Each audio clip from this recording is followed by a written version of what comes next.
활력 있는 하루 보내고 계십니까? 기존의 증상 완화 위주의 획일화된 치료가 아닌 기능의학적 관점에서 15년간의 임상과 경험을 바탕으로 확립한 건강 철학 펜타힐을 여러분과 공유합니다. 평생 활력을 위한 펜타힐링, 지금 시작합니다. 본 방송에 나오는 의학적 견해는 일반적인 상식과 다를 수 있습니다. 안녕하세요. 오베시티 코드 읽어준 남자 물리치료사이자 트레이너 박무키입니다. 네 번째 시간입니다.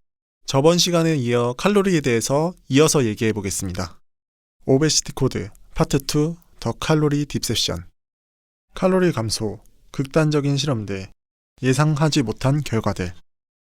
실험적으로 칼로리 감소를 연구하는 것은 쉽다. 우리는 몇몇의 사람들에게 적은 양의 음식을 제공하고 그들이 체중을 감량하는 것을 지켜보며 행복하게 살면 된다. 짠! 문제 해결이다. 노벨위원회에게 전해라. 적게 먹고 운동을 더 하라는 충고는 비만의 치료법이며 칼로리 감소는 체중 감량을 위한 가장 최선의 방법이다. 운 좋게도 이러한 연구들은 이미 다 마무리가 되어 있다. 1919년에 카네기 인스티튜트 오브 워싱턴에서 칼로리 섭취량을 줄인 상황에서 총 에너지 소비량을 상세히 조사한 연구가 진행되었다. 연구 대상자들은 하루 1400에서 2100 칼로리를 섭취하는 반기하 식단을 진행했으며 이는 그들의 일반적인 섭취량보다 30% 더 적은 섭취량이었다. 여기서 눈여겨본 것은 칼로리 섭취량이 감소하였을 때 이에 반응하여 총 에너지 소비량 또한 줄어들까? 였다. 대상자들은 처음 에너지 소비량 3000칼로리에서 1950칼로리까지 그 소비량이 약 30%가량 줄어든 것을 경험하였다. 약 100년 전에도 칼로리 소비량은 칼로리 섭취량에 아주 의존적이었다는 것은 명백했다. 칼로리 섭취량이 30% 감소는 칼로리 소비량의 약 30%의 감소로 이어졌다. 에너지 예산이 균형을 잡으려는 것이었다. 열 역학은 깨지지 않았다. 몇십 년 후 1944년과 1945년에 닥터 앵켈 키스는 기근에 관한 가장 완전한 실험을 진행했다. 미네소타 스타베이션 익스페리먼트는 1950년에 더 바이올로지 오브 휴먼 스타베이션에 발행되었다. 세계 2차 대전 이후 100만 명의 사람들은 굶주림의 상태에 놓여 있었다. 그럼에도 기근의 생리적인 효과는 사실상 알려지지 않았었으며 과학적으로 연구되지도 않았었다. 미네소타 연구는 기아의 칼로리 감소와 회복 단계 모두를 이해하기 위해 진행되었다. 지식의 개선은 유럽의 회복을 도와줄 것이었다. 연구의 결과로 기근에 관하여 생리학적인 관점으로 쓰여진 야전 교범이 발행되었다. 평균 신장이 178cm이며 평균 체중이 69.3kg인 36명의 젊고 건강한 일반적인 남성들이 연구의 대상으로 채택되었다. 처음 3달간 대상들은 하루 3200칼로리의 기준 식단을 제공받았다. 다음 6달간은 반기하 식단인 1570칼로리를 제공받았다. 하지만 칼로리 섭취량은 계속해서 총 체중 감량 목표의 24%, 평균 일주일에 1.1kg을 이룰 수 있도록 조절되었다. 그렇기 때문에 몇몇 남성들은 하루 1000칼로리 이하의 식단을 제공받기도 하였다. 주어진 음식은 탄수화물 함량이 높았다. 당시 전쟁으로 인해 감자, 빵, 마카로니 등이 주된 식단 재료였다는 것을 반영한 것이었다. 고기와 유제품은 거의 제공되지 않았다. 이에 추가적으로 그들은 운동으로 일주일에 22마일을 걸었다. 이 칼로리 감소 단계를 따르며 그들의 칼로리 섭취량은 3달간의 회복 단계에서 서서히 다시 증가되었다. 예상된 칼로리 소비량은 하루 3009칼로리였다. 닥터 키스마저도 연구의 어려움에 충격을 받았다. 연구에 참가한 남성들은 상당히 생리적이고 정신적인 변화들을 경험하였다. 가장 일관된 변화는 참가자들이 지속적인 추위를 겪었다는 것이다. 참가자 중 한 명은 너무 춥다. 화창한 6월에 나는 따스하기 위해서 셔츠 위에 스웨터까지 입는다.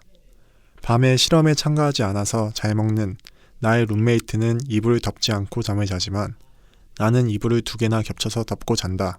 고 설명하였다. 안정신 대사율은 40%가 감소하였다. 흥미롭게도 이 현상은 이전의 연구와 아주 유사하다.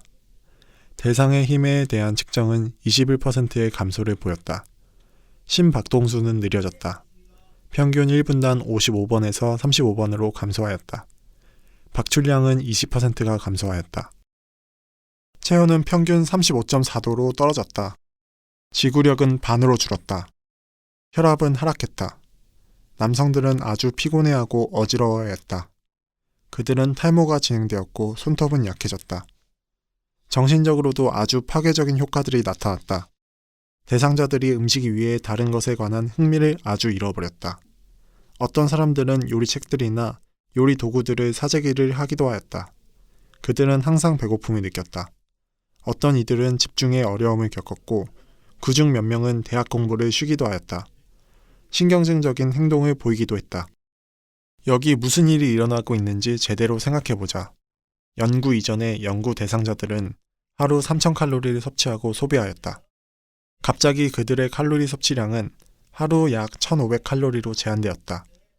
에너지를 필요로 하는 모든 신체 기능들은 전반적으로 제공받는 에너지가 30%에서 40%가 감소하였다.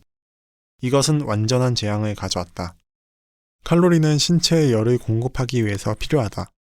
적은 칼로리가 공급되면서 신체의 열 또한 줄어들었다. 결과, 계속해서 추위를 느낀다. 칼로리는 심장이 혈액을 내보내기 위해서 필요하다. 적은 칼로리가 공급되면서 심장의 활동이 느려졌다. 결과, 심박률이 줄어들었다. 칼로리는 혈압을 유지하기 위해서 필요하다. 적은 칼로리가 공급되면서 신체는 혈압을 낮추었다. 결과, 혈압이 낮아졌다. 칼로리는 뇌의 기능을 위해 필요하다. 적은 칼로리가 공급되면서 인식 능력이 줄어들었다. 결과, 무기력함과 집중력 부족 등의 결과가 나타났다. 칼로리는 신체를 움직이기 위해서 필요하다. 적은 칼로리가 공급되면서 신체 움직임 또한 줄어들었다. 결과, 신체적인 활동이 약해졌다. 칼로리는 모발과 손톱이 다시 자라게 하는 데 필요하다. 결과, 탈모가 진행되었고 손톱이 약해졌다. 인간의 신체는 영리하며 죽는 것을 원하지 않기 때문에 에너지 소비량을 줄이는 것에 신체는 이렇게 반응한다. 1,500칼로리를 섭취하면서 계속해서 3,000칼로리를 소비하게 되면 어떻게 될까? 곧 지방 저장량들은 모두 사용될 것이며 그 후엔 단백질 저장량들이 모두 사용될 것이고 우리는 죽게 될 것이다. 영리한 신체는 곧 에너지 소비량을 1,500칼로리로 줄여 균형을 맞추려 할 것이다. 인체는 안전 한도를 위해서 1,400칼로리로 소비량을 더 줄일 수도 있다. 다른 말로 하자면 신체는 그 작동을 그만두는 것이다. 신체를 보존하기 위해서 에너지 소비량을 전반적으로 줄이는 것이다. 중요한 것은 극심한 스트레스 상황에서 이것은 개인의 생존을 보장한다는 것이다. 그렇다. 건강은 안 좋아지겠지만 살아남을 수는 있다는 것이다. 소비량을 줄이는 것은 신체의 아주 영리한 행동이다. 이것은 우리가 죽지 않도록 하는 것이다. 섭취하는 칼로리와 소비하는 칼로리는 서로 아주 의존적인 변수이다. 칼로리 소비량이 줄어드는 것은 아주 명백한 현상이다. 만일 우리가 하루 칼로리 섭취량을 500칼로리로 줄인다면 일주일에 지방이 0.45kg 정도가 빠질 것이라고 예상할 것이다. 그렇다면 200주가 지나면 우리가 91kg을 빼서 0kg이 될 수 있다는 말인가? 당연히 아니다. 신체는 낮아진 칼로리 섭취량을 맞추기 위해서 칼로리 소비량을 줄일 것이다. 이 적응 반응은 즉시 진행되어 장기적으로 지속된다. 미네소타 스타베이션 익스페리먼트의 대상자들은 35.3kg을 감량했어야 했지만 실제로는 16.8kg만을 감량하였다. 예상된 것의 반 정도뿐이다. 체중 감량을 유지하기 위해서 칼로리 섭취량을 계속해서 줄여야만 했다. 익숙하게 들리지 않는가? 반기하 시기를 보낸 후 대상자들의 체중에 어떠한 일이 일어났을까? 신체에 에너지를 공급하는 것에서 지방이 더 선호되기 때문에 반기하 과정 중에서 전체적인 체중이 빠지는 것보다 체지방이 빠지는 속도가 더 빨랐다. 대상자들이 회복 단계에 진입하자 그들의 체중은 약 12주 만에 금방 되돌아왔다. 하지만 여기서 멈추지 않았다. 실험 이전보다 체중이 더 증가할 때까지 체중이 계속해서 늘어나게 되었다. 신체는 섭취하는 칼로리의 감소에 대해서 신진대사를 낮추며 반응하지만 이 적응은 얼마나 오래 지속될까?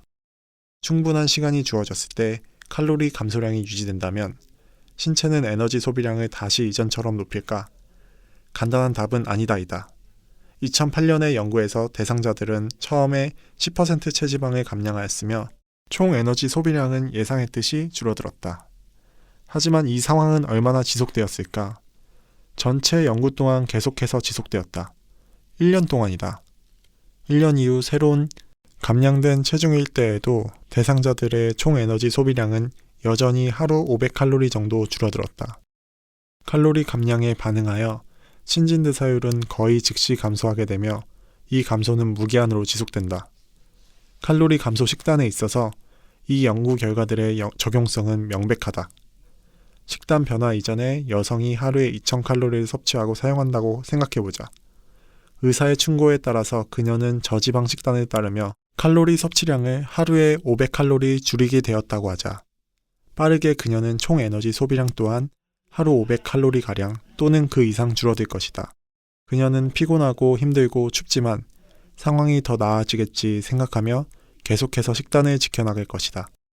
초반에 그녀는 체중 감량에 성공할 것이지만 그녀의 칼로리 사용량이 줄어든 칼로리 섭취량에 맞추어 줄어들게 되었을 때 그녀의 체중은 더 이상 빠지지 않을 것이다. 그녀는 계속해서 식단을 지키게 될 것이지만 1년 후 별다른 개선은 일어나지 않을 것이다. 그녀는 동일한 칼로리를 섭취하더라도 체중은 서서히 불어날 것이다. 피곤함을 느끼는 것이 실증이 난 그녀는 다시 2000칼로리를 섭취하기 시작할 것이다.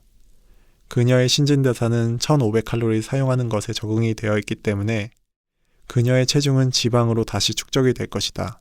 그녀 주변 사람들은 그녀의 의지를 탓할 것이다. 익숙하게 들리지 않는가? 하지만 그녀의 체중 증가는 그녀의 실패가 아니다. 이것은 예상된 결과이다. 여기에 설명된 모든 것들은 지난 100년간 아주 잘 서류화된 것들이다.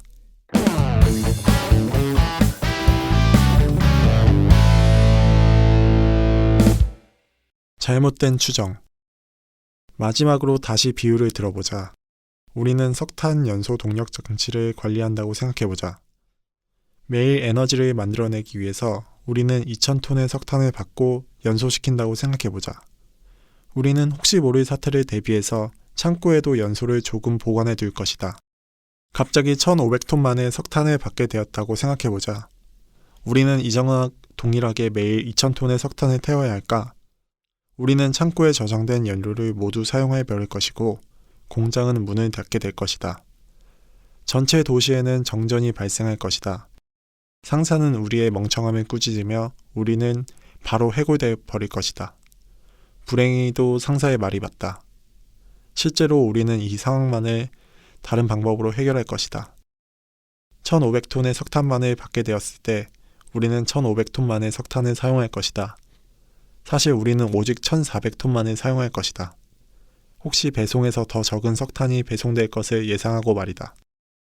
도시에서 몇 개의 신호등들은 어두워질 것이지만 대정전은 일어나지 않을 것이다. 상사는 보기보다 멍청하지 않구나, 잘했다, 며 칭찬할 것이다. 우리는 계속해서 1500톤만의 석탄을 연소할 것이다. 이 이론의 핵심 추정은 칼로리 섭취량을 줄이는 것이 체중 감량으로 이어진다는 것이 틀렸다는 것이다. 칼로리 감소는 칼로리 소비의 감소로 이어지기 때문이다. 우리는 칼로리를 줄이는 것이 언젠가 성공할 것이라고 믿는다. 하지만 사실을 받아들여야 한다. 성공할 수 없다. 깊은 마음속에 칼로리 줄이기 전략은 성공하지 못한다는 것을 우리는 모두 알고 있다. 오직 피곤하게 하고 배고프게 만들 뿐이다. 무엇보다도 체중은 다시 불어나게 될 것이다. 우리는 의사들, 영양사들, 정부, 과학자들, 정치인들, 미디어들이 지난 몇십 년간 체중 감량은 섭취하는 칼로리와 사용하는 칼로리와 연관이 되어 있다고 주장해 왔기 때문에 이 불편한 사실을 잊어버릴 것이다. 칼로리 감소는 중요하다. 더 적게 먹고 더 많이 움직여라. 우리는 이런 말을 너무 많이 들어왔기 때문에 이것을 의심의 여지 없이 사실로 받아들인다. 대신 우리는 우리 자신을 탓한다. 어떤 사람들은 우리가 식단을 유지하지 못한다고 비난한다. 다른 사람들은 우리의 의지를 비난한다. 익숙하게 들리지 않는가? 실패는 우리가 한 것이 아니다. 칼로리 감량 식단은 실패를 하도록 우리를 이끈다. 더 적게 먹는 것은 체중 감량을 유지하지 못한다. 먹는 것은 의식적인 조절이 아니다. 이른 1999년대에 벌지 전투는 제대로 진행되지 못했다. 비만의 유행은 가속도를 얻기 시작하였고 이형 당뇨는 그 뒤를 바짝 쫓았다. 저지방 캠페인은 원하는 결과를 얻지 못하게 되자 흐지부지 되기 시작했다. 우리는 퍽퍽한 닭가슴살과 떡을 계속해서 먹었지만 오히려 더 뚱뚱해지고 아파지기만 했다. 답을 얻기 위해서 내셔널 인스티튜트 오드 헬스는 가장 비싸고 크고 야심적인 식단 연구를 하기 위해서 5만 명의 폐경기 여성들을 모집하였다. 2006년에 발표된 이 무작위 제어된 연구는 Women's Health Initiative Dietary Modification Trial이라고 불렸다. 이 연구는 진행된 식단 연구 중 가장 중요한 연구가 되었다. 이 여성들의 약 3분의 1의 여성들은 1년간 18번의 교육 세션, 그룹 활동, 목표 메시지 캠페인, 개인적인 피드백을 제공받았다. 그들은 식단의 식이지방을 줄여서 하루 칼로리의 20% 정도를 감소하였다. 그들은 또한 채소와 과일 섭취량을 하루 5번으로 늘리고 곡물 섭취량을 하루 6번으로 늘렸다. 운동량 또한 늘리도록 권장받았다. 제어 집단은 평소 섭취 습관을 그대로 따르도록 지시받았다. 제어 집단에게는 다이어터리 가이드라인 for 아메리칸이 주어졌으며 이 이외에는 다른 도움이 제공되지 않았다. 연구는 저지방 식단의 심혈관 결관 개선 효과와 체중 감량 효과를 확인하기 위해 진행되었다. 연구 초반 참가자들의 평균 체중은 76.8kg이었다. 시작 평균 BMI는 29.1이었으며 이는 참가자들이 모두 비만에 가까운 과체중임을 의미했다. 연구는 의사 권장 식단이 예상과 같이 비만, 심장질환, 암의 발병률을 줄일 수 있는지 확인하기 위해 7.5년간 진행되었다. 식단 상담을 받은 집단은 성공하였다. 하루 칼로리 섭취량은 1788에서 1466으로 감소하였다. 7년간 342칼로리 정도 감소된 것이었다. 칼로리 중 지방의 비율은 38.8%에서 29.8%로 하락하였으며 탄수화물의 비율은 44.5%에서 52.7%로 증가하였다. 하루 운동 활동은 14% 증가하였다. 제어 집단은 이전과 같이 계속해서 고칼로리 고지방 식단 섭취를 지속하였다. 더 적게 먹고 더 많이 움직인 집단은 처음 1년간 평균적으로 1.8kg 이상을 감량하며 아주 성공적으로 시작하였다.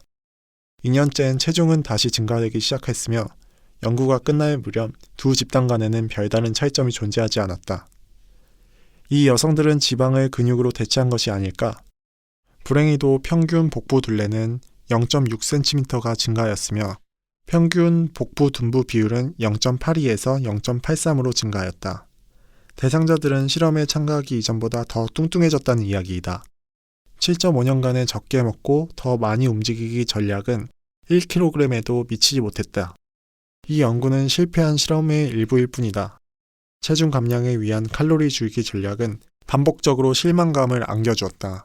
US Department of Agriculture의 문서 리뷰에서는 이 실패를 강조한다. 이 모든 연구들은 물론 우리가 이미 알고 있는 것을 확증해 줄 뿐이다. 칼로리 줄이기는 체중 감량을 유지시키지 못한다. 이를 시도해 본 사람들은 모두 입을 모아 이를 증명해 줄 것이다. 많은 사람들은 나에게 이해가 가지 않는다. 나는 더 적게 먹고 운동을 더 많이 하는데 살은 빠지지 않는다. 라고 말한다. 그 방법은 실패가 하도록 증명되었기 때문에 나는 이를 이해할 수 있다. 칼로리 줄이기 다이어트는 제대로 작용하는 것일까? 아니다. Women's Health Initiative Dietary Modification Trial은 여태까지 진행된 연구 중 더 적게 먹고 더 많이 움직이기 전략에 관한 가장 크고 강력한 연구였다. 그리고 그 연구는 전략이 추구하는 것에 반대되는 결과를 가져왔다. 칼로리 줄이기로 체중 감량에 실패했을 때 어떤 일이 일어난 것일까? 문제의 일부는 체중이 감량되면서 신진대사 활동 또한 줄어들었다는 것이다. 이것은 오직 시작일 뿐이다. 헝거게임, 칼로리 섭취량, 칼로리 소비량 전략은 우리가 섭취하는 행동을 의식적으로 조절할 수 있다는 것을 추정한다. 하지만 이 전략은 신체 호르몬의 강력한 효과를 완전히 무시한다. 인간 신체는 항상성과 적응력을 가지는 특징이 있다. 우리의 신체는 항상 바뀌는 환경에 적응한다. 그 반응으로 신체는 바뀐 환경의 영향을 최소화하기 위해 환경에 맞추어 신체를 조절하며 본래의 상태로 복귀한다. 이는 신체가 체중을 감량할 때에도 동일하다. 칼로리를 줄이는 것에는 두 가지 핵심적인 적응이 필요하다. 첫 번째 핵심 변화는 총 에너지 소비량의 드라마틱한 감소이다. 두 번째 핵심 변화는 배고픔을 자극하는 호르몬 신호의 증가이다. 감량된 체중을 다시 복귀시키기 위해 신체는 우리에게 배고픔을 신호한다. 이 현상은 2011년에 진행된 체중 감량 시 호르몬 적응 활동에 대한 연구에서 설명되었다.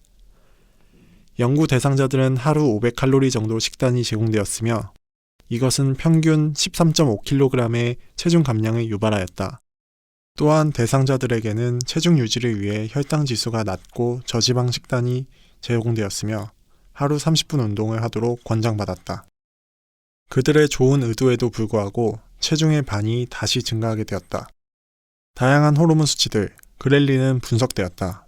1년이 지났음에도 대상자들의 평균적인 기준치와 비교하였을 때 체중 감소는 연구 대상자들의 그렐린 수치를 상당히 높여 놓았다. 이것은 무엇을 의미하는 것일까? 연구가 끝나갈 때까지 대상자들은 더 심한 배고픔을 느꼈다는 것이다. 연구는 또한 펩타이드 YY, 아밀린, 콜레키스토키닌을 포함한 여러 포만감 호르몬들을 측정하기도 했다. 이 호르몬들은 우리가 과식을 하지 않도록 해준다. 초기 체중 감량 이후 1년이 지난 시점에서 세 가지 포만감 호르몬들의 수치는 이전에 비해서 모두 상당히 감소하였다. 이것은 무엇을 의미하는 것일까? 연구 대상자들은 배부름을 더 적게 느끼게 되었다는 것이다. 더 나아가 이 호르몬적인 변화들은 거의 즉시적으로 일어나서 거의 무기한적으로 지속된다는 것이다. 다이어트 중인 사람들은 더 배고픔을 느끼곤 하며 이 현상은 정신적인 속임수나 의지박약으로 인한 현상이 아니다. 배고픔을 더 많이 느끼는 것은 정상적인 일이며 이는 체중 감량에 반응하는 호르몬의 작용으로 인한 것이다. 닥터 키스의 미네소타 스타베이션 익스페리먼트는 처음으로 반기와 신경증을 기록하였다. 체중 감량을 하는 사람들은 음식에 관한 꿈을 꾸며 음식에 집착을 한다.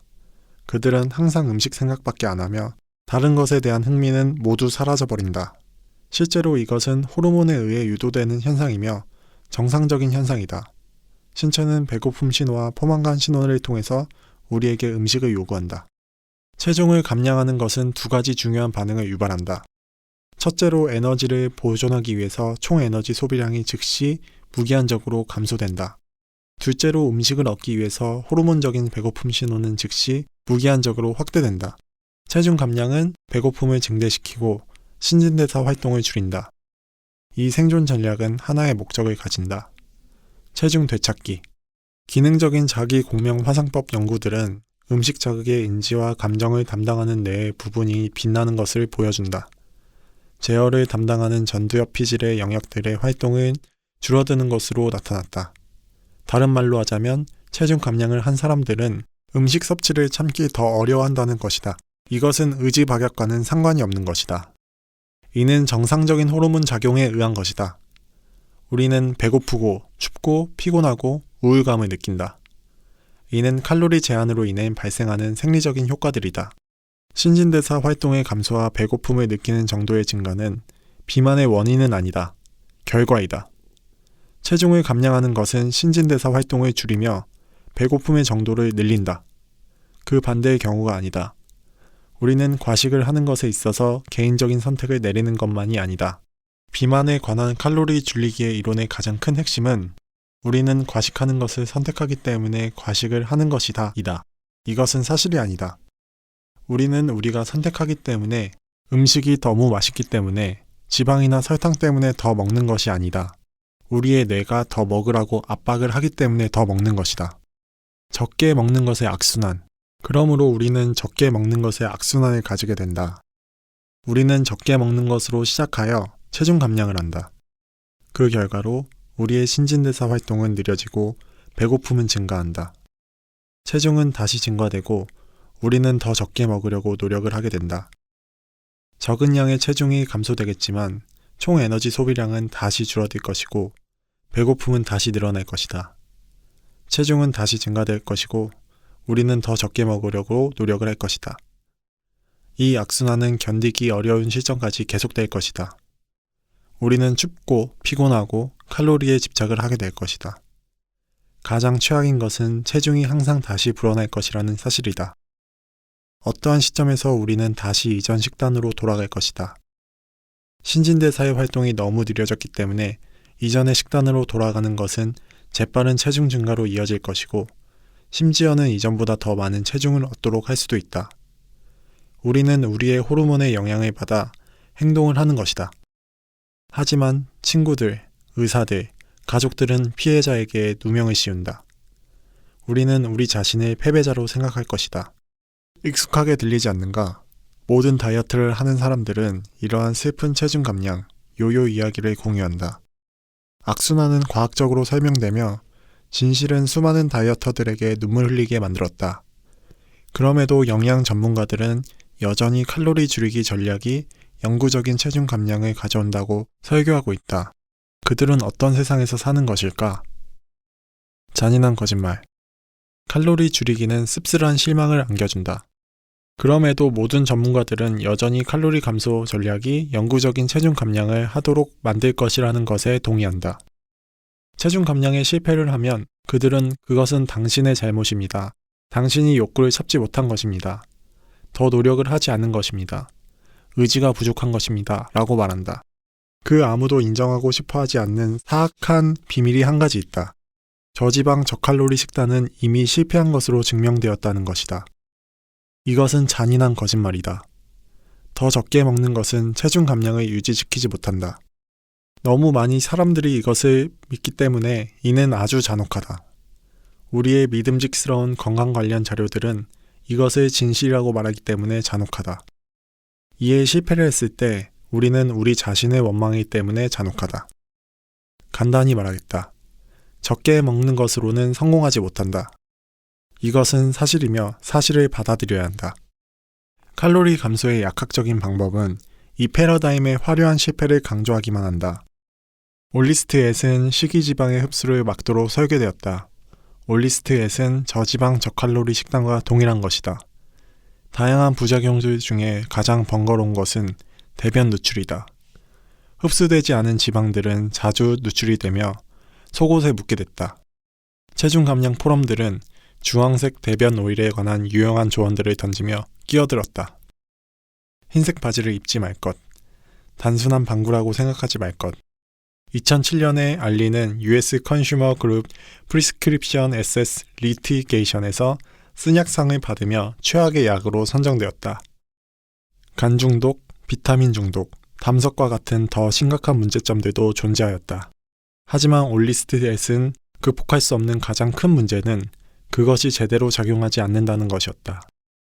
무작위의 의중 은폐 실험에서 4년간 하루 3번 약을 섭취하는 것은 2.8kg의 체중 감량을 유발하였다. 하지만 91%의 환자들은 그 부작용에 대해 불평을 하였다. 고생값을 하지 못한다는 의견이 대부분이었다. 약의 판매량은 2001년에 6억 달러로 정점을 찍었다. 2013년에 판매량은 1억 달러로 뚝 떨어졌다. 가짜 지방 올레스트라 역시 칼로리 감소 이론에 입각하여 탄생하였다. 올레스트라는 신체에 흡수되지 않기 때문에 먹어도 칼로리가 없었다. 하지만 판매량은 약의 탄생 이후 2년 만에 하락하기 시작하였다. 이유는 체중 감량에 효과가 없었기 때문이다. 2010년에 이르렀을 때 타임지 잡지는 올레스트라를 최악의 발명 중 하나로 꼽았다. 오늘 책 읽어주기는 여기까지입니다. 나머지 내용들은 다음 시간에 이어지겠습니다. 수고 많으셨습니다.